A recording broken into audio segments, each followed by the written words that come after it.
Besem haab we haben we ruah hakodes Elohe Echad.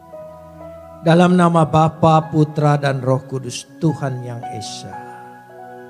Bapa di sorga, kami memuji dan mengucap syukur kepadamu atas segala kasih, karunia, anugerah, limpah rahmat dan berkat-Mu.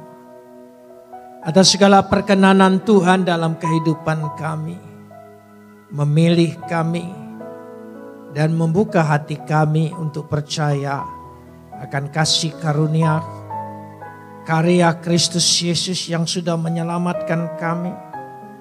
Lewatnya kami beroleh pengampunan, beroleh kehidupan, janji, pengharapan, pertolongan, semua yang kami peroleh daripada Engkau. Untuk itu kami mau menaikkan ucapan syukur kami yang tak terhingga kepadamu. Seraya senantiasa menyerahkan diri kami di hadapan Engkau. Sebab di dalam Engkau kami akan terpelihara dengan sempurna. Karena Engkau adalah pemelihara yang kekal. Saat ini di tengah-tengah persekutuan ibadah kami, di hadapan hadirat Tuhan yang telah turun di tengah-tengah ibadah kami, kami ingin meneduhkan hati kami, menundukkan pikiran kami kepada otoritas kedaulatan firman-Mu. Karena firman-Mu itulah yang mengandung segenap kebenaran dan janji-Mu yang akan Kau berikan bagi kami untuk menjadi milik kami. Karena Roh-Mu itu sendiri yang akan mengerjakannya di tengah-tengah pewartaan ini. Terima kasih Bapa, dalam nama Yesus kami berdoa. Amin. Silakan duduk.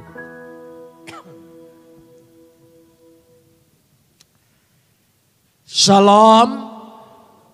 Pagi ini kita akan bersama-sama membaca firman Tuhan yang terambil dari kitab Keluaran pasal 33. Keluaran pasal 33 ayat 7 sampai ayat 12 saja kita baca.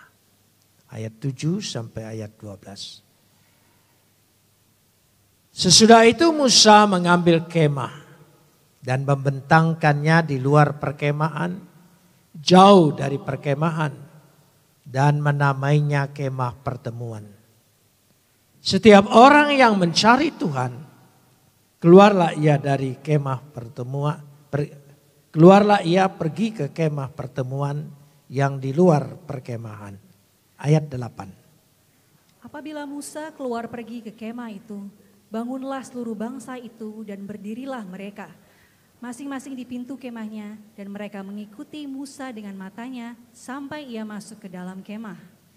Apabila Musa masuk ke dalam kemah itu, turunlah tiang awan dan berhenti di pintu kemah. Berbicaralah Tuhan dengan Musa di sana. Setelah seluruh bangsa itu melihat bahwa tiang awan berhenti di pintu kemah, maka mereka bangun dan sujud menyembah masing-masing di pintu kemahnya. Dan Tuhan berbicara kepada Musa dengan berhadapan muka seperti seorang berbicara kepada temannya. Kemudian kembalilah ia ke perkemahan. Tetapi abdinya Yosua bin Nun, seorang yang masih muda, tidaklah meninggalkan kemah itu. Lalu berkatalah Musa kepada Tuhan, memang engkau berfirman kepadaku, suruhlah bangsa ini berangkat. Tetapi engkau tidak memberitahukan kepadaku siapa yang akan kau utus bersama-sama dengan aku. Namun demikian engkau berfirman, aku mengenal namamu dan juga engkau mendapat kasih karunia di hadapanku. Kita sambut firman Tuhan. Kapot leha Adonai Elohenu kapot leha. Segala kemuliaan ya Adonai Tuhanku, kemuliaan bagimu. Saudara-saudara yang dikasihi Tuhan, kita masih berbicara tentang rumah Bapa. Dan yang hadir di tengah-tengah dunia secara bayang-bayang. Dan bulan ini kita berbicara tentang House of Blessing. Rumah berkat. Bagaimana rumah berkat ini yang didirikan oleh Musa, kemudian dilanjutkan oleh Daud masih dalam perkemahan dan menjadi bangunan yang begitu megah dan besar di zaman Salomo. Kalau kita perhatikan semua kata-kata ini, saya ingin melihat 2 Tawari pasal 3 ayat 1 dulu untuk mengantar kita. Dalam 2 Tawari pasal 3 ayat 1, Salomo mulai mendirikan rumah Tuhan di Yerusalem, di Gunung Moria, di mana Tuhan menampakkan diri kepada Daud ayahnya. Ya, di tempat yang ditetapkan Daud, yakni tempat pengirik Ornah orang Yebus itu.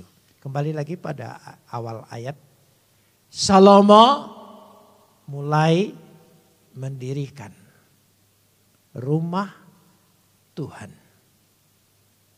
Kata mendirikan memakai kata bana.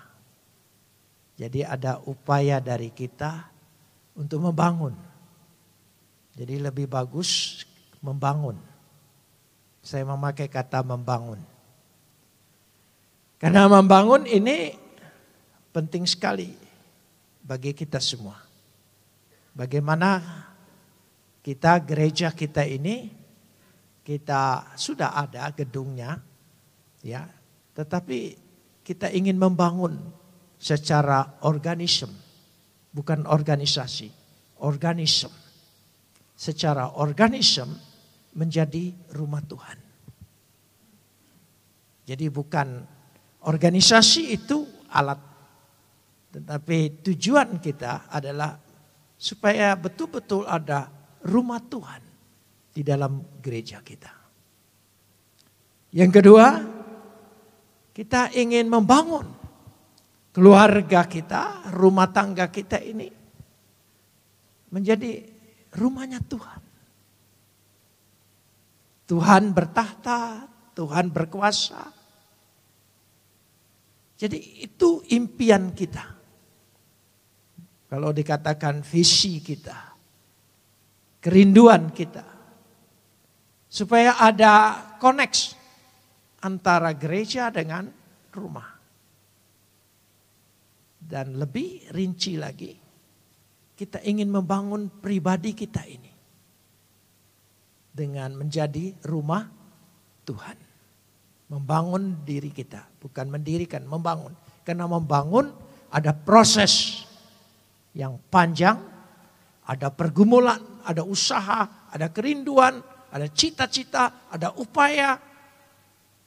Dan ingin membangun itu. Sehingga pribadi kita, saya awali dari pribadi yang sudah dibangun, membangun keluarga kita juga menjadi tempatnya Tuhan berdiam. Dan gereja kita berkumpul menjadi rumahnya Tuhan. Jadi ketiga hal inilah maka kita sebut keluarga imamat rajani. Jadi keluarga itu tekanannya family, keluarga.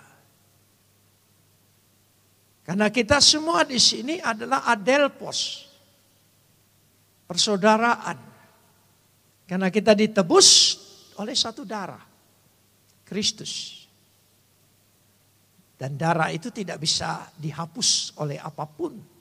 Dan tidak bisa dibatalkan oleh apapun.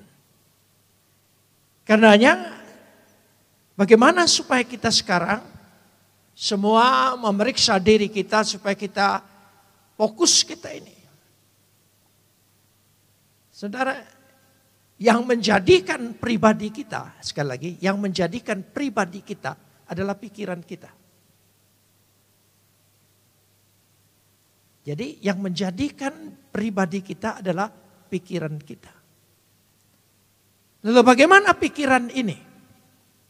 Saya ingin bercerita sedikit. Pikiran ini lebih banyak terganggu negatifnya daripada positifnya. Kenapa? Karena perjalanan hidup kita dari kecil, proses di kandungan, sampai kita dewasa sekarang ini. Tidak semua mulus. Kita produk dari keluarga yang mungkin saja yang tidak utuh, yang mengalami traumatis yang begitu banyak. Dan memori itu direkam di dalam bawah sadar. Bawah sadar manusia. Dan bawah sadar ini sering memenjarakan kita. Dia muncul. Istilah barunya bagi psikologi disebut mental block. Mental block. Dia selalu. Jadi ketika kita punya kemauan untuk sukses, untuk berhasil, untuk maju, untuk bangkit, untuk mencapai sesuatu yang kita cita-citakan. Bawah sadar selalu mengganggu kita. Kau tidak mampu, kau siapa? Kau tidak berdaya. Dan alasannya terlalu banyak. Sekali lagi, mental block itu memberikan alasan-alasan engkau tidak bisa melangkah. Dan itu berbahaya. Dan bagaimana cara menghilangkannya? Berpikir positif thinking. Gak bisa. Itu hanya teori. Kecuali firman Tuhan. Filipi 2 ayat 5. Milikilah pikiran dan perasaan Kristus. Kenapa dikatakan pikiran dan perasaan dijadikan satu? Itu berbicara tadi. Karena di bawah sadar itu lebih berkembang pada perasaan. Perasaan tidak mampu. Perasaan ini terlalu sulit, terlalu sukar. Ada kemauan untuk berupaya, ada kemauan untuk usaha, melebarkan usahanya, pekerjaannya. Dia ingin kemauan. Tapi mental block itu di bawah sadar selalu memenjarakan kita. Sehingga banyak sekali alasan-alasan yang keluar. Sadar kalau dalam dirimu terlalu banyak alasan untuk mencapai ke depan, lebih baik, lebih maju, lebih berhasil, itu engkau sudah terpenjara. Itulah yang disebut mental block. Bebaskan dirimu dari penjara itu. Kalau dia dikuasai oleh kuasa gelap, dia harus ganti penguasa. Penguasanya adalah Kristus. Karena itu milikilah pikiran dan perasaan Yesus Kristus. Yesus Kristus. Jadi setiap kali ada alasan, ini sukar. Betul sukar. Tapi bukan berarti tidak mustahil. Ini sulit. Betul sulit. Tapi bukan berarti tidak mungkin. Karena kita punya Tuhan yang memampukan kita segala-galanya. Katakan amin. Ya, amin. Itu penting. Itu Kristus. Dia yang membebaskan kita. Tadi kita menyanyi. Dia sudah membayar hutang kita semua. Dia sudah membebaskan kita dari penjara mental block. Kita tidak lagi punya bawah sadar. Bawah sadar adalah dikuasai oleh perasaan. Kalau perasaanmu, kau miliki perasaan Kristus. Dahsyat. Maka apa yang kita pikirkan, kita mau menjadi pribadi rumah Tuhan, keluarga rumah Tuhan, gereja rumah Tuhan, bukan sesuatu yang mustahil, yang bisa kita lakukan. Katakan amin. Nah, ini penting sekali. Inilah yang akan kita bentuk. Sehingga rumah, kenapa tempat kediaman Tuhan begitu penting? Ya, saya ingin mengajak dulu membaca Mazmur 84 ayat 1. Mazmur 84 ayat 1. Ini masih pengantar yang bakal kita bahas. Untuk pemimpin weduan menurut lagu Gitit Mazmur ini ayat 84 ayat 2. Ya, betul. Jadi betapa disenanginya, sambung apa? Tempat kediamanmu ya Tuhan semesta alam. Betapa disenanginya, saya ingin membahas satu kata saja. Tempat kediaman. Tempat kediaman. Saudara, mau itu presiden, kepala negara, raja, sampai penguasa yang terkecil, dia punya tempat kediaman. Dan tempat kediamannya menjadi pusat perhatian. Karena di situ segala kekuasaan, segala keputusan, segala sesuatu ada. Tempat kediaman ini dalam Mazmur 84 ayat 1 berasal dari kata mishkan. Mishkan, tempat kediaman. Yang berakar dari kata syahan. Mishkan berakar dari kata syahan. Syahan artinya berdiam, tinggal. Berdiam, tinggal, dan tidak pindah-pindah. Jika aku ada di dalam engkau dan engkau ada di dalam aku, dia tinggal. Luar biasa. Tuhan tinggal dalam pribadi kita melalui Roh Kudusnya, amin. Tuhan tinggal di dalam keluarga kita, menjadi kepala keluarga kita. Tuhan tinggal di gereja kita. Karena itu gereja sering berkata kepala gereja adalah Kristus. Dia tinggal. Dia ada, dia hadir. Kita datang ke rumah Tuhan, amin. Sekarang saudara datang ke tempat kediaman Tuhan. Ada Tuhan? Ya, ada Tuhan. Amin. Bagaimana sikap kita? Pikiran kita, perasaan kita, segala sesuatu. Harapan kita. Karena ini rumah Tuhan. Kita akan berjumpa, pertama kali akan dicatat di sini. Berjumpa dengan Tuhan, amin. Akan berjumpa dengan Dia. Beriman. Dia hadir. Malaikat-malaikatnya juga hadir.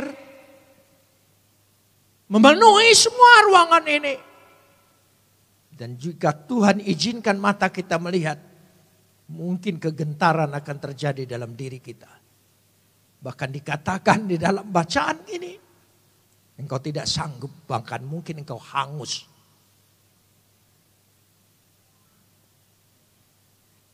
Karena itu, kata-kata ini juga yang kemudian menjadi kata Shekinah.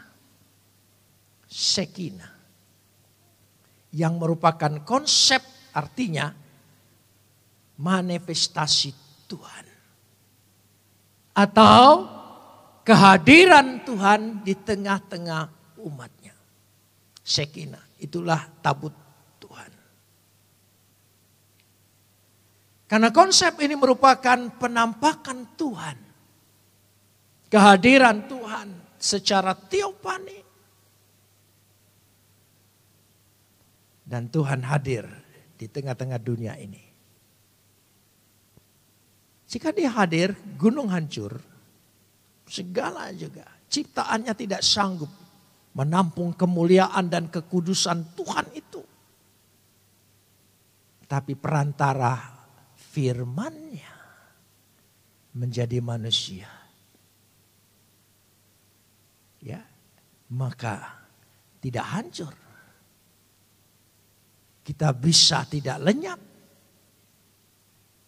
Karena lewat pribadi Kristus. Dosa dihapus. Kita diampuni. Amin. Jadi pribadi Kristus. Kita iman, kita datang ke sini ibadah karena Yesus Kristus. Kalau Tuhan saja, nggak ada yang bisa mampu melihatnya. Dan tidak ada yang sanggup menampungnya. Siapa yang bisa? Tapi kita bersyukur. Firman Tuhan menjadi manusia dan tinggal di antara kita. Dan memberikan kasih karunia. Luar biasa. Karena itulah dikatakan di sini, kita masuk mulai pada ayat yang ke-7. Ayat yang ke-7.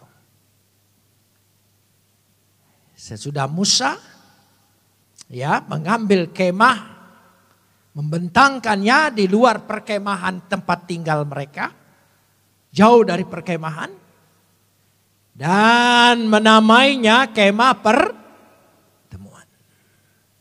Kemah pertemuan. Nah, kenapa salah satu pikiran saya ketika gereja kita mencari nama, memakai kata kemah, saya terinspirasi supaya gereja kita ini betul-betul tempat tinggalnya Tuhan dan malaikat-malaikat berkemah di sekitar kita. Itu inspirasinya. Kita lanjutkan di sini ayat 7. Dan menamainya kemah pertemuan. Nah, kita lanjutkan ayat 7 ini, kalimat yang kedua. Setiap orang yang mencari Tuhan, keluar pergi ke kemah pertemuan yang di luar perkemahan. Anda sudah keluar dari perkemahanmu dan datang ke kemah pertemuan ini. Mencari Tuhan. Mencari Tuhan, bahasa yang terlalu luas. Nanti kalau saya detail bahasa ini, waktu kita tidak cukup. Saya singkat saja. Mencari Tuhan artinya yang ingin rindu bersekutu dengan Tuhan. Bersekutu dengan Dia. Memerlukan Dia. Kita perlu Dia. Kita ingin memohon dengan Dia. Bersekutu. Darah rindu bersekutu dengan Dia. Hubungan pribadi sekali. Dan kita ingin memohon kepada Dia. Karena bagaimanapun juga hidup ini berat. Dan kita tidak sanggup memikulnya sendiri. Padahal sudah ditemenin oleh istri atau suami. Masih tetap saja tidak sanggup. Karena kebuasan, kejahatan di dunia ini bukan makin berkurang tapi makin bertambah. Sahabat makin berkurang, musuh bertambah banyak. Bahkan sahabat bisa jadi musuh. Berat sekali. Karena itu kita memerlukan. Kita perlu dengan Dia. Saudara datang dengan keperluan, amin. Saudara datang dengan keperluan. Kita harus akui. Kita datang kepada Tuhan, ini kita perlu Tuhan. Kalau saudara tidak perlu Tuhan, ya pulang saudara tidak ada apa-apanya. Tapi perlu, perlu. Dan memohon, meminta jalan keluar, kesehatan, kekuatan, diberkati, rezeki, keluarga bahagia, semua banyak daftar permintaan kita. Coba buat daftar permintaan. Panjang sekali saudara. Dan kita minta kepada Dia. Itu yang pertama. Jadi kalau kita lihat di kemah pertemuan ini yang paling utama, kita mencari Tuhan. Kata mencari itu seolah-olah dia sembunyi atau susah. Tidak. Kita ingin bersekutu dengan Tuhan, lebih tepatnya. Ya, kata mencari ini kata-kata filosof.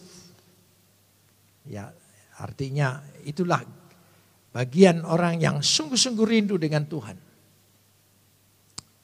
Yang kedua, mendengarkan suara Tuhan.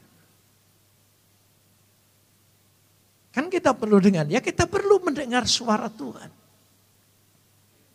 Kita baca ayat 9. Ayat 9. Kita ingin mendengarkan suara Tuhan. Apabila Musa masuk ke dalam kemah itu, turunlah tiang awan dan berhenti di pintu kemah. Dan berbicara Tuhan kepada Musa di sana. Tiang awan, tiang api, ini simbol dari kehadiran Tuhan. Sampai pada puncaknya, Yesus akan datang melalui apa? Awan-awan. Artinya kehadiran Tuhan. Hadirat Tuhan. Banyak sekali kata-kata ini. Ini bahasa yang simbolis sekali. Jadi kita dipenuhi semua. Sehingga Tuhan hadir. Ada hadirat Tuhan dalam ibadah kita. Amin. Amin. Hadirat Tuhan itu tidak usah kalian bergelimpangan, jatuh, berteriak-teriak. Tidak usah. Itu histeris namanya, saudara. Ya. Itu kesurupan itu bagi saya, ya saudara. Kita tidak perlu begitu, bergetar. Tidak usah. Kita tahu, kita hormat ada hadirat Tuhan di tengah-tengah kita. Kenapa? Hati kita terbuka. Hati kita tersentuh. Itu hadirat Tuhan. Jangan saudara heran, di gereja sana hadiratnya luar biasa. Bergelimpangan orang.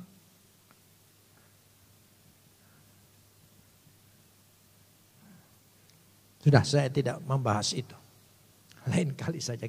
Pokoknya kita tidak meniru itu. Ya, karena itu lebih danger, lebih berbahaya menuju kepada kesesatan.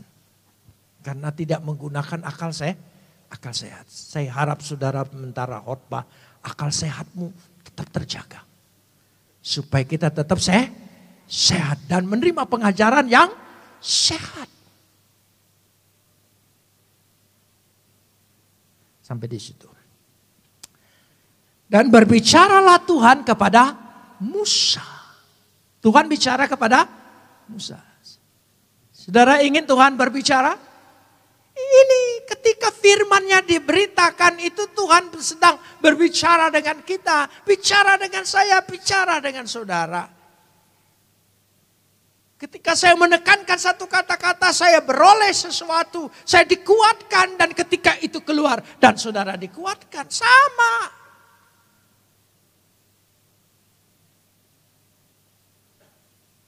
Tidak bedanya trompet.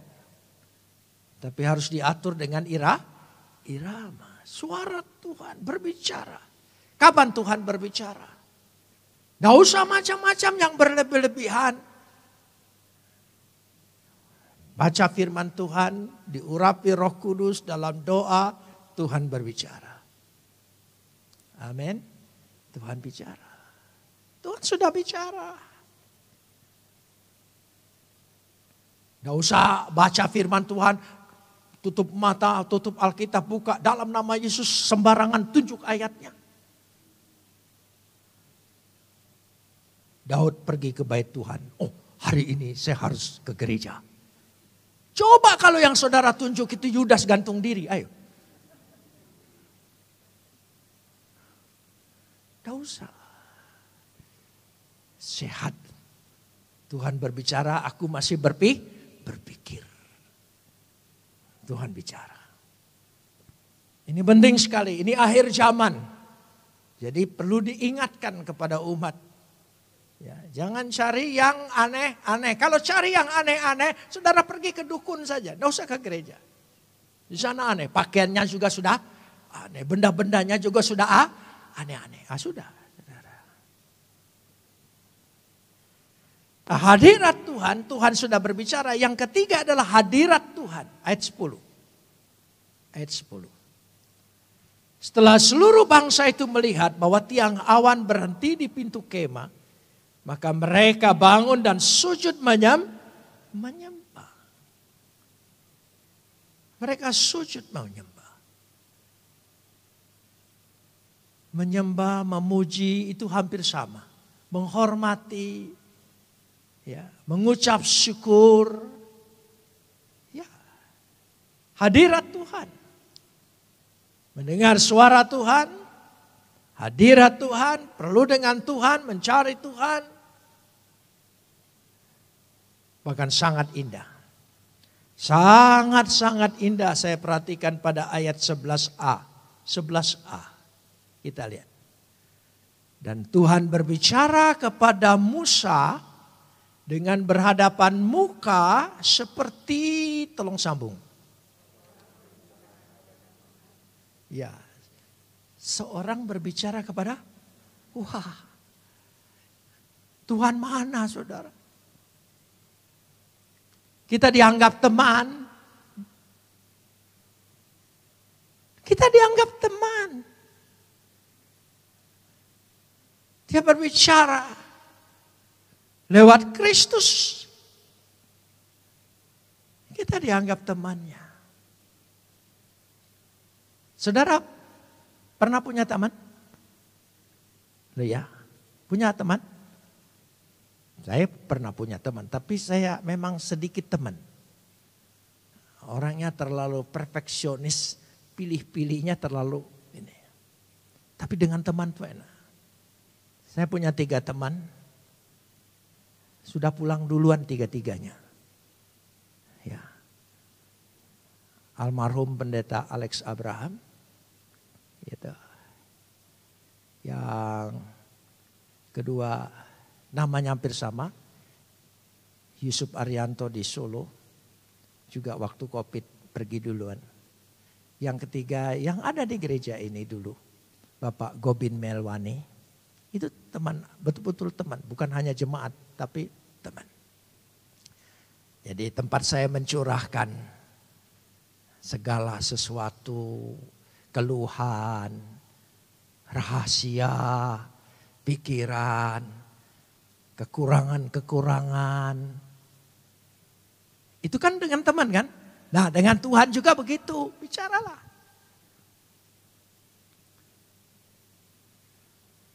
Kelemahan-kelemahan kita Tuhan, ampuni saya. Ampuni. Kita punya kelemahan, kisahkan dengan dia. Dia akan jaga rahasia.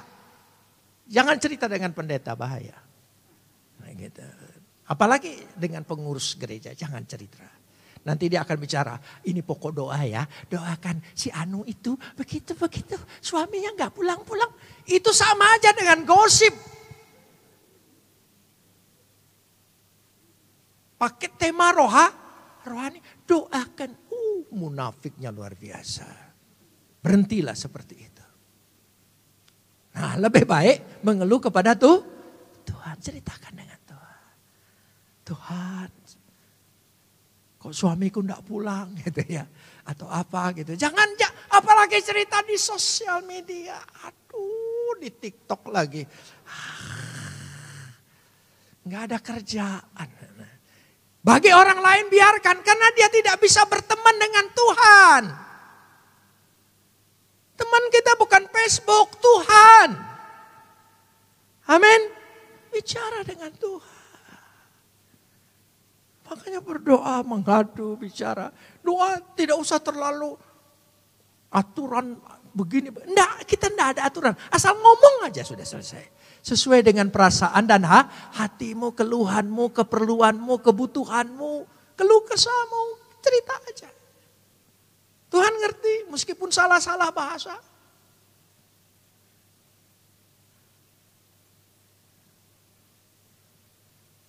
Ada pendeta di Manado waktu mau makan.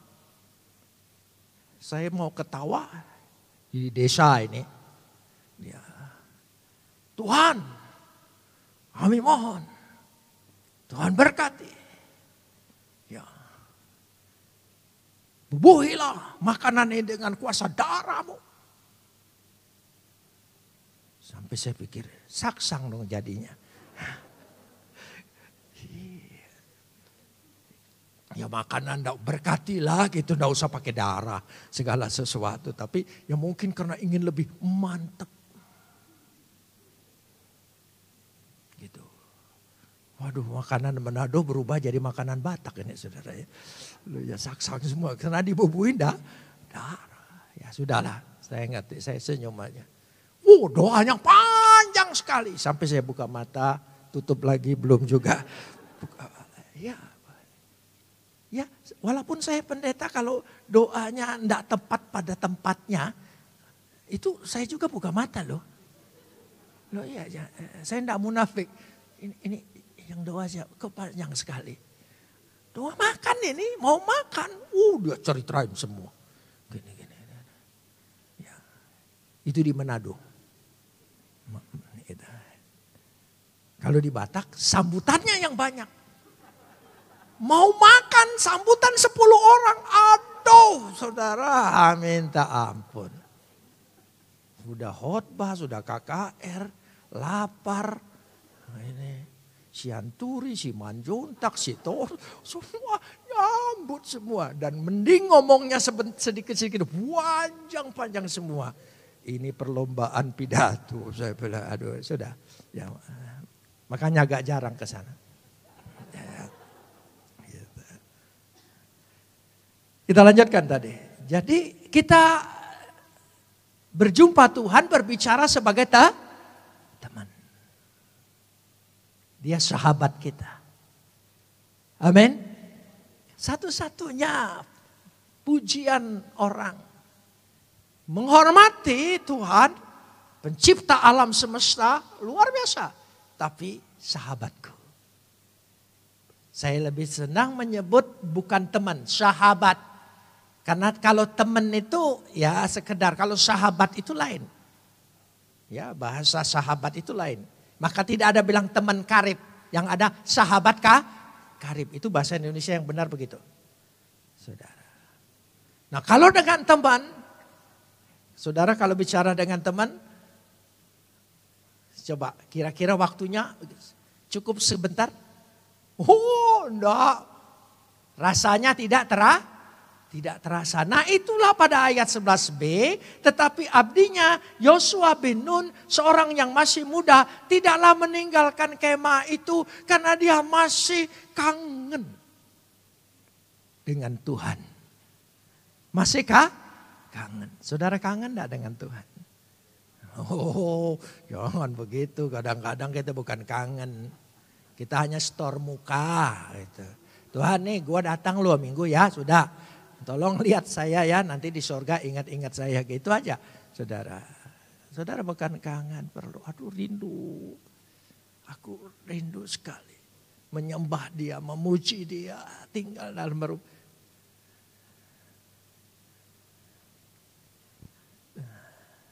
Lalu, kenapa saudara? Karena Yosua merasa nyaman. Kita lanjutkan di sini. Yaitu mengenal dan memperoleh. Kalau teman, ya, Tuhan kenal. Kenal secara pribadi. Bukan kenal nama, meskipun ditulis di situ ayat 12. Ayat 12b, ayat 12b. Aku mengenal namamu dan juga engkau mendapat kasih karunia di hadapan. Dia mengenal nama kita. Dia mengenal pribadi kita.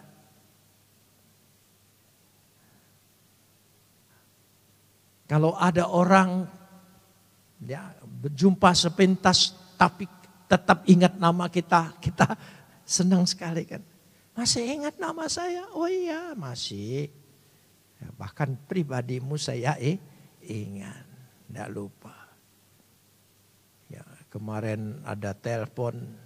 Ketika saya di daerah dari pendeta Andreas di Waingapu. Bapak, saya baru dapat ini nomor Bapak. Saya mau undang Bapak, gereja saya kecil tapi Bapak mau datang tidak? Masih ingat saya, tahu Pak Andreas, tinggi, senyumnya manis sekali. Waduh Bapak puji Tuhan, luar biasa Bapak, masih ingat saya. Itu saya yang masih ingat, bagaimana kalau Tuhan? Bagaimana kalau Tuhan? Tuhan kenal pribadi kita, nama kita, pribadi kita. Amin saudara. Jangan khawatir. Dia ingat. Karena dia punya otak tidak seperti otak kita. Amin.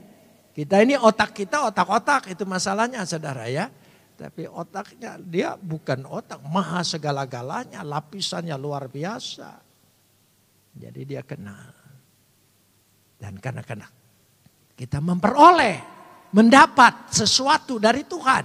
Kasih karunia utamanya. Berulang-ulang kata-kata ini muncul terus. Semua kita mendapat kasih karunia dari Tuhan. Amin. Dari Tuhan. Kasih karunia. Bukan kebolehan kita. Menurut catatan, kita ini sebetulnya tidak layak dikenal oleh Tuhan. Ya, tetapi karena kasih karunia kita semua dilayakkan, diingat oleh Tuhan. Luar biasa. Amin. Jadi kalau ada orang tidak ingat namamu, tidak kenal namamu lagi, melihat engkau sebelah mata, tidak masalah. Ya, jangan dipikirin. Ya, yang bermasalah orang itu bukan kita, saudara. Ya, kan kasihan dia punya dua mata, lihat kita sebelah mata, kan kasihan saudara ya. Dia satu mata itu dikemanakan oleh dia ya. Gitu. Saya lihat hanya sebelah mata saja. Karena itu begitu. Saya orang Sumatera, saya senang lagu tadi. Dari utara sampai selatan, dada barat sampai timur saudara. Ya bagus sekali saudara ya. Ya utara selatan. Jadi mengenal namanya, namamu, mengenal pribadinya. Berfirmanlah Tuhan kepada Musa ayat 17a. Ayat 17a. Coba lihat di situ, ayat 17. Ya. Namun demikianlah engkau berfirman, aku mengenal apa? Namamu. Saudara percaya dia kenal nama kita? Amin, saudara. Ya. Kita ini setiap kali mau bikin paspor, bikin formulir baru. Yang dulu itu disimpan di mana ya, saudara saya? Saya kadang-kadang pikir dulu buat ngisi apa di mana segala macam, ya. Tapi jangan khawatir, ya. Tuhan kenal kita, ya. Berfirmanlah Tuhan pada Musa, ya. Juga aku telah kukatakannya akan. Ayat 17 tadi, juga hal yang telah kukatakan ini, coba, akan kulakukan. Karena engkau telah mendapat kasih karunia di hadapanku dan mengenal aku. Coba perhatikan lagi. Juga hal yang telah apa? Kau katakan ini, tolong sambung. Akan apa? Tuhan bertindak, Tuhan melakukan. Saudara mengimani, amin. Apa yang kau minta, Tuhan akan lakukan. Amin.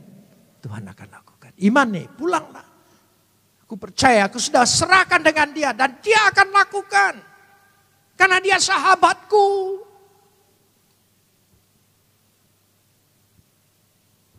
Dia penguasa, dia Tuhan. Tapi hubungan aku dengan dia, Bapa dan dia halik langit dan bumi, betul. Tetapi dia adalah sahabatku. Dia akan lakukan. Amin. Dia akan lakukan. Jadi juga hal yang kukatakan kepadamu akan ku lakukan. Kenapa? Karena aku mendapat kasih karunia dan dia mengenal aku. Yang terakhir. Selalu ada berkat di rumah Tuhan. Amin. Katakan selalu ada berkat dari rumah Tuhan. Saudara tidak pulang dengan sia-sia, pasti pulang dengan berkat. Berkat keselamatan, kesehatan, keberkatan. Berkat yang tidak terlihat misteri tapi begitu kuat. Ya. Dikatakan di sini ayat yang ke-14, kita lihat dulu ayat 14. Aku sendiri hendak membimbing engkau dan memberikan apa? ketentraman. Dia akan menuntun kita. Dia berikan rohnya. Membimbing kita, menuntun kita. Dan memberikan kita apa? Damai sejahtera. Woi, damai sejahtera itu luar biasa pentingnya. Penting sekali. Apa artinya memiliki segala-galanya kalau tidak ada damai sejahtera? Kalau ada damai sejahtera,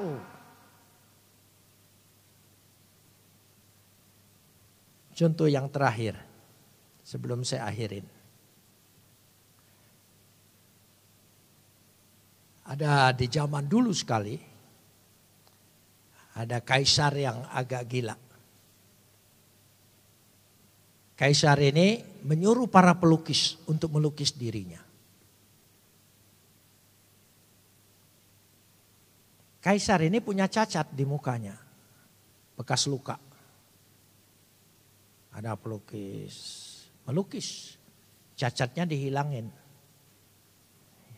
Zaman sekarang edit, saudara ya dihilangin. Gitu ya, ya kan?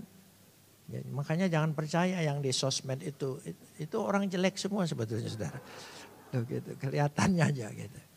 Lebih baik ketemu di gereja, saudara ya. Jadi ketahuan gitu ya.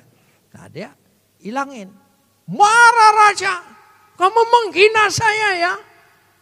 Gantung. Wah bingung orang. Ditaruh luka lagi, marah lagi dia. Sudah tahu saya luka, kamu tunjukin lagi. Gantung. Lukis terakhir, bingung. Dia lukis raja sambil termenung. Lukanya ketutupin tangannya, saudara. Wah, dia lulus, saudara. Lulus.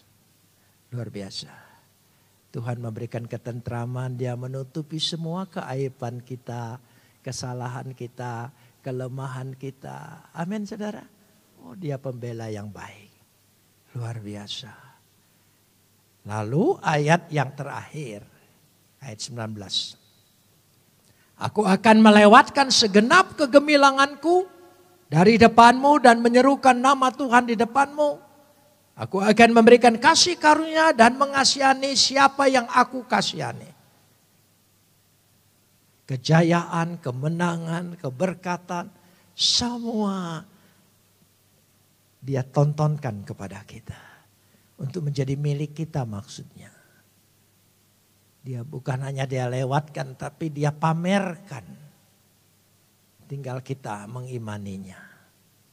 Sehingga Mazmur 118 ayat 26. Mazmur 118 ayat 26. Ya, kita lihat di situ. Tolong. 118 ayat 26. Baca bersama-sama. 1, 2, 3. Diberkatilah dia yang datang dalam nama Tuhan. Dan ya, diberkati kamu dari dalam rumah Tuhan. Itu. Sekali lagi, diberkatilah dia yang datang dalam rumah Tuhan. Kami memberkati kamu dalam rumah Tuhan. Saudara datang saja sudah diberkati. Pulang saudara membawa berkat. Mengalir dari rumah Tuhan ini berkat-berkat Tuhan. Apa? Sembuh, sehat, selamat, rezeki, masa depan, usaha, semuanya tak terhitung. Karena dia adalah Tuhan. Amin.